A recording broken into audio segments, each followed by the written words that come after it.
நீங்க யாழ்ப்பாணத்துல இருந்து கொழும்புக்கு டிராவல் பண்ண போறீங்க அப்படின்னு சொன்னா இந்த வீடியோ உங்களுக்காகத்தான், ஸ்கிப் பண்ணிடாம பாருங்க.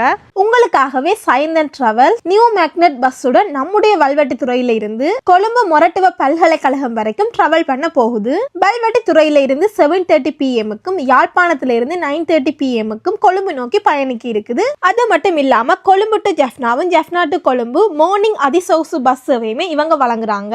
அதோட சைந்தன் டிராவல் சூடாக ஃபேமிலியா சேர்ந்து நீங்க டிராவல் பண்ண போறீங்களா, அப்படியும் இல்லாட்டிக்கு ஃப்ரெண்ட்ஸா சேர்ந்து ட்ரிப் போக போறீங்களா அண்டா கூட நீங்க இவங்கள்ட்ட வெஹிக்கிளுமே ஹையர் பண்ணி கொள்ளலாம். இவங்கள்ட்ட நீங்க அப்படி சீட் புக் பண்ணணும் அப்படின்னா ஸ்கிரீன்ல தெரியுற இந்த கான்டாக்ட் நம்பருக்கு கால் பண்ணி உங்களோட சீட் எல்லாமே நீங்க புக் பண்ணி கொள்ளுங்க. இல்லன்னா நீங்க busseat.lkல போய் சைந்தன் டிராவல்ஸ்ல போய் புக் பண்ணி கொள்ளலாம். இவங்களோட டிராவல்ஸோட மேலதிக டீடைல்ஸ் உங்களுக்கு தேவை அப்படின்னு சொன்னா ஸ்கிரீன்ல தெரியுற இந்த கான்டாக்ட் நம்பருக்கு கால் பண்ணி மேலதிக டீடைல்ஸ் எல்லாத்தையுமே நீங்க பெற்றுக்கொள்ளுங்க. இந்த மாதிரி வீடியோஸ் எல்லாம் பாக்குறதுக்கு மறந்துடாம சிலோன் தமிழச்சியை ஃபாலோ பண்ணி வச்சுக்கொள்ளுங்க. நெக்ஸ்ட் ஒரு வீடியோல பார்க்கலாம். தேங்க்ஸ் ஃபார் வாட்சிங் guys.